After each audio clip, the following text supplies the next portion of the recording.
Olá, hoje a gente vai mergulhar numa situação clínica que, olha, desafia um pouco o começo mais comum da psicanálise. É verdade. Imagina só, chega alguém no consultório, vamos chamar de senhora T, e ela não tá assim angustiada, sabe? Não traz um sofrimento óbvio. Uhum. Pelo contrário, o interesse que ela diz ter no início é Telepatia. telepatia, bem fora da curva, né? Totalmente. E o curioso é que esse interesse some, assim, rapidinho. Pois é. Isso deixa a gente com uma pergunta, né? O que um analista faz quando não tem essa queixa clara, mas sim uma muralha de certezas? Certezas sobre ela mesma, sobre o mundo e, pasme, sobre o próprio analista. É um cenário complexo, sem dúvida. Então, o nosso foco hoje são as entrevistas preliminares em psicanálise.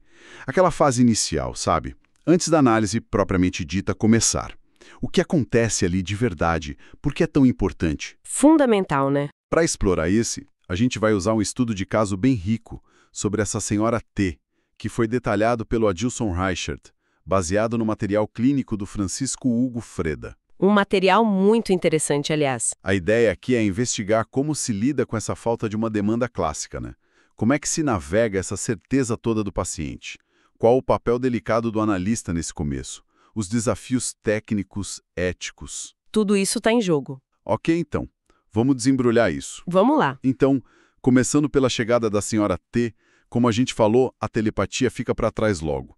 O que sobra é alguém que não demonstra sofrimento, que parece ter mais uma curiosidade. Intelectual, talvez. Isso. Parece mais uma investigação do que um pedido de ajuda, né? E ela tem uma frase que repete muito, quase um bordão, como o senhor sabe. Ah, essa frase. Fico imaginando a cena, né? O que será que essa frase, dita assim várias vezes, comunica de verdade sobre a posição dela ali? Olha, essa chegada é de fato um nó para o analista. A gente está falando do que se chama tecnicamente de demanda ambígua. Demanda ambígua? É. Não é aquele pedido clássico, me ajuda, tô sofrendo. A frase como o senhor sabe é a chave. Funciona quase como um escudo, sabe? Um escudo? Como assim?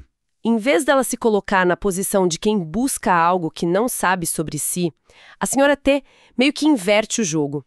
Ela põe o analista no lugar de quem já sabe tudo sobre ela. Entendi. Ela já chega com a resposta pronta, né? Exato. É uma forma de fechar a porta para surpresa, para associação livre, para a essência do trabalho analítico, que é descobrir junto. Parece mais um teste. Ou talvez um pedido para que o analista valide aquilo que ela já acredita, sabe? Não um pedido de análise real. Isso me leva direto para a questão da transferência. Tentando explicar rapidinho. É como a gente projeta no analista sentimentos, padrões de relações antigas, né? Isso mesmo. No caso da senhora T, parece que essa transferência acontece na hora, mas de um jeito que o estudo chama de não analítico. O analista não é visto como um parceiro na descoberta, mas como um objeto de certeza. Alguém que ela já decifrou. É por aí. Perfeito, exatamente isso. Instala-se o que a teoria chama de transferência imaginária e alienante. Termo técnico. É um pouco técnico, sim, mas a ideia central é essa. A paciente congela o analista num papel pré-definido, baseado nas experiências passadas dela, principalmente com a família. Ela não está vendo o analista ali na frente dela, então. Não a analista real, digamos assim. Ela está se relacionando com uma imagem fixa que ela projetou nele. Isso é alienante porque impede um encontro genuíno, sabe? Prende os dois em papéis rígidos, não tem espaço para movimento. O texto traz uma analogia bem forte aqui, sobre a mãe da senhora T, que via a filha como uma espécie de substituta da irmã que tinha morrido. Não via a senhora T por ela mesma. Exatamente. E aí a senhora T parece repetir isso com o analista, né? Interpretando ele de forma fixa, como se dissesse, eu sei quem você é, sei o que você pensa. Precisamente.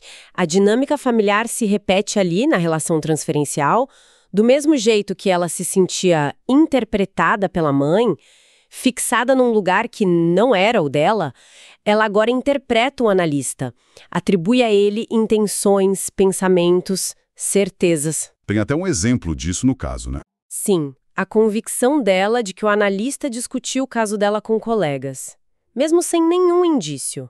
Ela simplesmente sabia disso, certeza absoluta. Impressionante essa certeza. E o fascinante aqui é perceber como essa certeza toda funciona como um bloqueio enorme para o inconsciente. Como assim? A análise vive da dúvida, né? Do equívoco, do tropeço na fala, do não saber. É nesse espaço vazio que algo novo, algo do inconsciente pode surgir. Faz sentido. Se tudo já está dado, se o analista é só um espelho que confirma as certezas dela, como é que o processo pode andar? O Freud mesmo já dizia, né? A transferência move a análise, mas também pode ser um maior obstáculo, especialmente quando ela aparece assim, petrificada. E durante essas entrevistas, a senhora T conta coisas importantes da história dela. A irmã que morreu, a relação complicada com o irmão, a mãe que era autoritária. Mas o que chama atenção não é nem o conteúdo em si, mas o jeito como ela narra. Ah, o modo da narrativa. É descrito como uma narrativa inerte. Ela conta essas coisas como se fossem fatos consumados, com uma certeza que não se abala, sem demonstrar emoção, dúvida, angústia. Parece quase um relatório, sabe? Essa narrativa inerte é um ponto crucial mesmo. A análise do caso sugere algo bem interessante. Talvez o principal sintoma da senhora T não fosse um sofrimento psíquico óbvio, tipo ansiedade ou tristeza. Mas sim O próprio ato incessante de interpretar. Ela lida com a vida, com os outros, consigo mesma, aplicando significados fixos, transformando tudo e todos em objetos de uma interpretação que não deixa brecha para nuance, para sentimento ambíguo. Nossa, então a própria interpretação dela é o problema. Funciona como problema, sim. É uma repetição direta da dinâmica com a mãe, onde ela era o objeto da interpretação da mãe. Esse ato de interpretar funciona como uma defesa muito forte contra a emergência de uma verdade mais própria, talvez mais dolorosa, que viria do inconsciente. Ela sabe para não ter que sentir ou descobrir. Entendi. É uma forma de manter o controle, talvez. Exatamente, um controle que impede o movimento. E aí o estudo conta que essa fase de entrevistas preliminares durou uns 6 meses. 6 meses. 6 meses sem começar a análise formal. A primeira coisa que a gente pensa é, nossa, quanto tempo perdido. Mas pensando melhor, talvez esse tempo todo tenha sido essencial, né? Foi um período de espera passiva? Ou teve um trabalho ali acontecendo por baixo dos panos? Aqui a coisa fica realmente interessante. Com certeza não foi tempo perdido, pelo contrário, foi um período de trabalho analítico intenso, mas silencioso, diferente do usual. Como assim, silencioso? O que o analista fazia? A postura do analista foi ativa, mas não no sentido de intervir ou interpretar do jeito clássico. Foi um trabalho de sustentação, de manejo muito delicado. Primeiro, e isso é fundamental, ele precisou não confirmar as certezas da paciente. Não entrar no jogo dela, né? Exato. Se ele entrasse no jogo, concordasse ou até oferecesse interpretações, só ia reforçar aquela estrutura rígida. Entendi. E o que mais? Segundo, ele evitou interpretar o conteúdo que ela trazia. Qualquer interpretação naquele momento seria provavelmente engolida por ela e viraria só mais uma certeza, agora com o selo de aprovação do analista. Faz sentido. Tinha que quebrar esse ciclo? Terceiro, ele precisou se manter numa posição que a gente pode chamar de esvaziada. Ele resistiu ativamente a ocupar esse lugar de mestre, de detentor do saber que ela queria colocar nele. Ele não preencheu o espaço com o próprio conhecimento, sabe? E a frase, como o senhor sabe? Ele fez algo com isso? Sim, ele pontuava sutilmente a repetição dessa frase.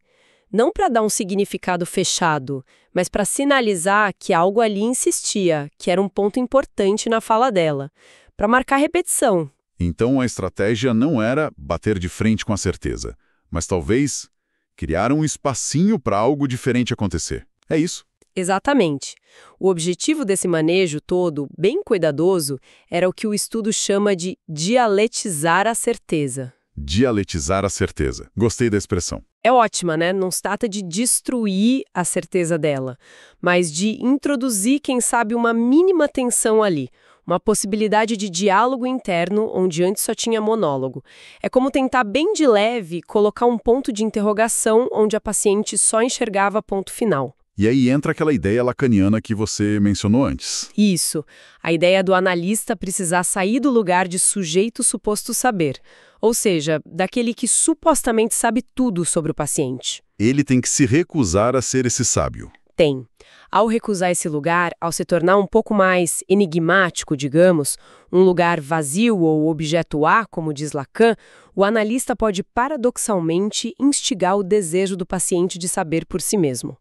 Era preciso desmontar essa imagem inicial do analista que sabe tudo, para que a senhora T pudesse, quem sabe, começar a se perguntar. E parece que essa estratégia paciente do analista deu algum resultado, né? Depois desses 6 longos meses, acontece algo que parece marcar uma virada, ou pelo menos uma frestinha se abrindo ali. Sim, um momento bem significativo. A senhora T, que até então só operava na certeza, faz uma pergunta direta para o analista. Uma pergunta que parece simples, mas naquele contexto soa quase revolucionária. O que os pacientes dizem em análise? Essa pergunta é de fato um marco. Importantíssimo. Isso levanta uma questão fundamental sobre uma possível, ainda que muito sutil, mudança na posição subjetiva dela. Uma mudança de posição? Sim. Depois de meses funcionando na lógica do eu sei sobre mim, eu sei sobre o senhor, eu sei sobre o mundo, surge uma pergunta genuína sobre o processo, sobre o que acontece ali, naquele espaço. Deixa de ser sobre o que ela já sabe para ser sobre o que ela não sabe. Exatamente. É um vislumbre de movimento, da certeza para a curiosidade, talvez até para a dúvida. Uma curiosidade que parece menos intelectualizada, sabe? E mais conectada a um possível desejo de entender algo sobre si mesma de uma outra forma. Faz tudo sentido. Parece uma mudança pequena, mas crucial.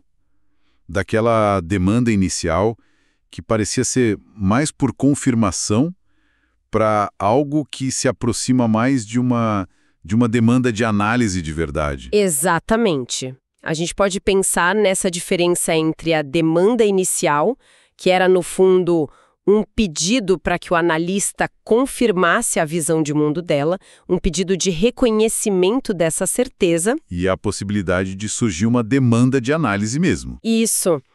Essa última implica um desejo de saber sobre o próprio inconsciente, sobre aquilo que escapa a gente, e a aceitação de que o analista é um mediador nesse caminho. E a pergunta dela seria um sinal disso. A pergunta, o que os pacientes dizem, pode ser lida como um primeiro passo nessa direção. Indica que a senhorita T está começando a se colocar, talvez pela primeira vez, na posição de alguém que não sabe tudo sobre aquele processo e, por extensão, talvez não saiba tudo sobre si mesma. E o trabalho preliminar do analista foi o que permitiu isso. O trabalho preliminar do analista, ao sustentar o vazio, ao não responder à demanda inicial de confirmação, criou as condições de possibilidade para que essa pergunta pudesse surgir. Foi essa sustentação que abriu a brecha. Então, resumindo a grande lição que esse caso traz pra gente, as entrevistas preliminares são muito mais do que uma triagem simples. Há muito mais. Elas são um tempo clínico ativo, um espaço de construção fundamental, né? Especialmente em casos como o da senhora T, onde a certeza funciona como uma armadura. Então, o que tudo isso significa? Qual o impacto mais amplo disso para quem trabalha com a escuta clínica? Olha, a implicação principal, e talvez a conclusão ética mais forte do caso, é que a decisão final de não iniciar uma análise formal com a senhora T naquele momento específico não foi um fracasso. Não foi. De jeito nenhum. Foi, na verdade, um ato de profundo respeito pela estrutura psíquica dela. Tentar forçar a entrada em análise, sabe? Impor interpretações ou dúvidas onde só tinha certeza, isso poderia ser até prejudicial, violento talvez. Entendo. A ética estaria em respeitar o tempo dela, então. A ética do analista, nesse cenário, residiu justamente em não se tornar cúmplice daquela certeza paralisante. O papel dele foi ser um guardião da possibilidade. A possibilidade de quê? A possibilidade de que um desejo de saber, uma fenda naquela certeza, pudesse eventualmente surgir, mesmo que isso levasse muito tempo ou mesmo que não acontecesse nos moldes de uma análise tradicional. Se a gente conecta isso com um quadro mais geral, A gente percebe a importância vital do manejo técnico e ético nessas fases iniciais. É preciso uma escuta muito sensível, não só ao que é dito, mas ao como é dito.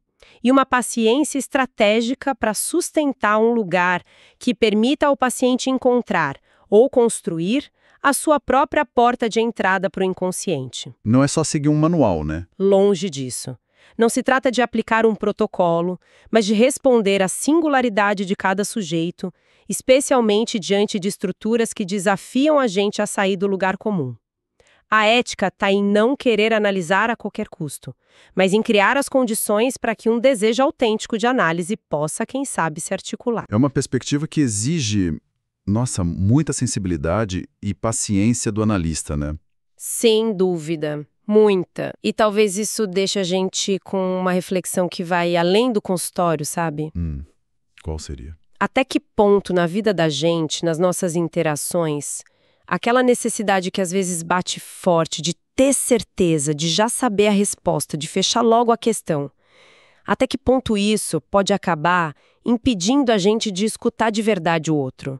Ou até de descobrir algo novo e inesperado sobre nós mesmos? É uma boa pergunta. Onde será que abrir um pequeno espaço para dúvida, para aquela pergunta que ainda não tem resposta, poderia ser mais rico, mais produtivo do que a mais sólida das certezas que a gente carrega? Fica aí para pensar, né?